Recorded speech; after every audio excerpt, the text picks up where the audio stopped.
Well, Mark, thanks for talking to us here on Blues TV. Of course, recently appointed as the club's assistant head coach. How did this move come about? I thought you were going to ask me that. I think firstly with the manager, we had a short period together at Ipswich both at the back end of our career. So when the gaffer came in there as a player, he was somebody I looked at and wondered what makes you tick, what separates you from other people. You know, what's made you the player that you are. So I'm quite interested in stuff like that, and I could see in how he trained and how he conducted himself and how he did things on a daily basis. That was pretty evident. So he was somebody that impressed me from a player's point of view, and then we went our separate ways and we did various things and shared a few texts with him along the way. So in that regard, there was a relationship there where there was a mutual respect. But in coming in, I was made aware that the boss didn't have an assistant, and I suppose ultimately he was made aware that I was available at the time. So I'd had a couple of meetings with the technical director, with Craig, which went really well, and he obviously went ahead and progressed it forward by arranging a meeting with myself and the gaffer. And I'd like to say I thought we connected quite well, and we shared ideas and chats about football, and very, very professional, and it took off from there really. Yeah, and I suppose the first week on the job, being here in Scotland on pre-season, it's a great chance for you to familiarise yourself with the players and get that bond as a backroom staff as well. Yeah, and funnily enough, the gaffer spoke about that. Do you have a week at home? Do you have 2 weeks? Do you go away? But I think it's been really evident of how well it's gone with the connection with you guys. Have been around every day. You can see the connection between the staff and the players, and I think it's been really good because there's been a lot of change since the gaffer's come in. There's new staff. Craig's obviously become the technical director. There's new players in, so it gives everybody a chance to get to know each other. And I seen Chucks the other day, and he's like, "Hello, I'm Chucks," and I'm like, "Hi, I'm Mark." And I said, "Don't worry, I'm as new as you are." And the same with Jordan and Ryan. So it's in that regard, it's been really, really good. But I was fully aware before I came in that it's a very, very good camp. And I think the work that the gaffer's done last year alongside Craig has clearly played a huge part in that. Mm-hmm. And you clearly, in these first few sessions, we've seen you playing a hands-on role in taking parts of the session and offering advice in little bits to players on an individual basis as well. Is that where you're at your most enjoyed? Is that you're most fulfilled as a coach, being on the pitches? Yeah, I'm going to be careful what I say here. When I coach, I kind of get in the zone and get sucked in, and you kind of have to drag me off the pitch. But I'm not particularly somebody who's like, let's get on the grass. But when I get on the grass, it's like morph into the Hulk or something. But I'm very, very passionate about it. I think as much as it's a senior environment and ultimately it's about winning or we're all out of work, I hugely try and implement the development side within the programme, within the training day to day. Something I've chatted to the players a lot about is the detail. So in the championship there's going to be lots of players as good as you, some will be better than you. So what are the fine margins within there that we can separate ourselves from the next team? And they're the things that I'm really, really big on. Mm-hmm. And would you see your role as a position that can challenge the manager's thinking? Do there have to be some honest and open discussions between you and the gaffer? Before we'd met, one thing that you discuss and get round is can the dynamics of the personalities work, and I think that's really clear. I've always been somebody who'll voice my opinion.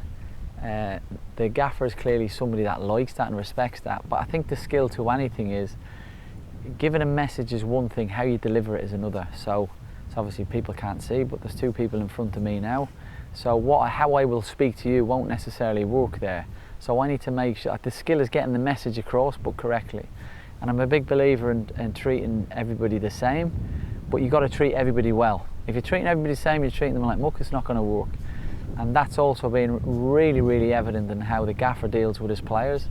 Although I'm new to him, and he's new to me in this perspective, one thing he's very, very good at, which is obvious, is management, and how he connects with the players and how he speaks to them and how he treats them. And that's a skill which a lot of people don't have. Mm.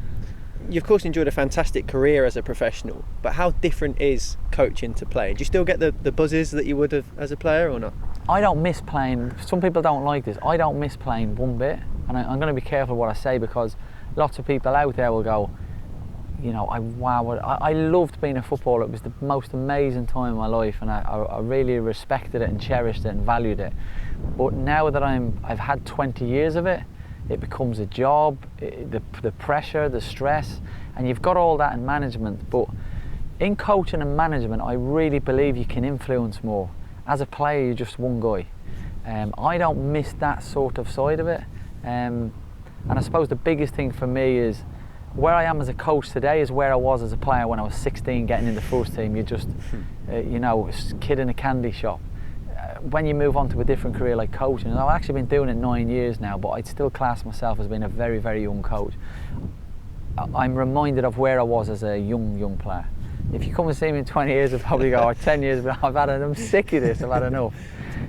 But that's a good thing, because I've spoken to many coaches recently that really experienced and people I really respect, and the kind of in their careers journey, they're kind of like, I want to see my grandkids, I don't have time to spend on the grass, I've been doing it for 20 years, I'm tired. And I speak to the couple and they say, you're like me 20 years ago, and it's just a natural progression, a natural thing that happens, you know, it evolves. As a sort of part of that and your progression as a coach, you spent time at development phases, at academies, at various different clubs. How much do you learn when you're working with young players, and how much did you enjoy those early years as a coach? Played football for 20 years at a really high level, coached at a really good level. My experiences in my academies were the most enjoyable years in 29 years of football, in terms of seeing people grow, being able to impact and develop people, particularly helping them grow professionally as human beings. And then from a selfish perspective, and you know, I keep saying to players, look after number one. You don't worry about him, you don't look after number one. Football's a really, really selfish environment, but ultimately I'm here for me, and my biggest enjoyment was what I've learned from it. But the flip side of that is what I'm learning, I want to give back to the players. And you know, I would encourage any coach, if you're in your first year in coaching, don't go into the first thing because you don't know anything about it. Go in, start at the bottom and get experience, and have a look and see how structures work and environments work, and managing up, managing down, working in multidisciplinary teams, and understanding what development programs look. Because development programs, we keep aligning them with kids. These players are getting developed every day. You're learning every day. Bobby Robson, when he was late 60s, he's, you know, an iconic guy, and I remember saying, he said, we're learning every day. So yeah, they were really hugely valuable to me. Now here as part of the first team, and it seems to be a good time to join the football club as well. The optimism taken from how we finished last season, going into a new campaign, 5-6 week block now to prepare for the start of the championship season. Is it a case of steadily building with the players, and throughout the course of this year making sure we're not in the same predicament as we were last year? Yeah, I mean, to start with the latter part of your question, you know, the club's been in and around that for a long time, and that's something you clearly have to get away from, because you know, if you spend the next 4 or 5 years at the bottom of the league, at some point you are going to go down, unless there's a huge wholesale changes. But to go back to the former part of the question, for me it's not about starting from here, it's building on the months that the gaffer was in beforehand, because he's come in working together with his multidisciplinary team, and Craig played a huge part in that. What they've started then, it's continuing that, and what it's helped give the club and himself and the players now is a building block of coming into pre-season. We're not actually starting from scratch. He's had a period to get to know the club. You know, unfortunately, not really had a chance to really connect with the fans collectively. But you know, they have started really, really well. I suppose ultimately it's given the group a platform to build on. Very finally, you mentioned the fans there. Hopefully we'll have them back in the stadium. How nice will it be to have St Andrews faithful cheering your name potentially, or every decision you make, rather than being on the receiving end of some stick as a player? You know what, I'm laughing here. I could get battered on my first day. Obviously I had a long time at Wolves and something I thoroughly enjoyed, but you know, I can remember making my debut for Millwall, and I think in our third game we played Birmingham at St Andrews, and I remember as a young lad, I would have been 16, maybe 17, coming and thinking like, I nearly swore there, but like, this is a huge club. Coming into it, it was a huge club, and fast forward 29 years out, it's still a huge club.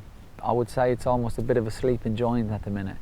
But having been in and around the Midlands for a long time, it's a place I'm familiar with. It's a place I can connect with, and you know, and I really enjoyed the personalities and the characters of the people down here. So, you know, I hope we can give something to smile about, and I'm quietly confident we can.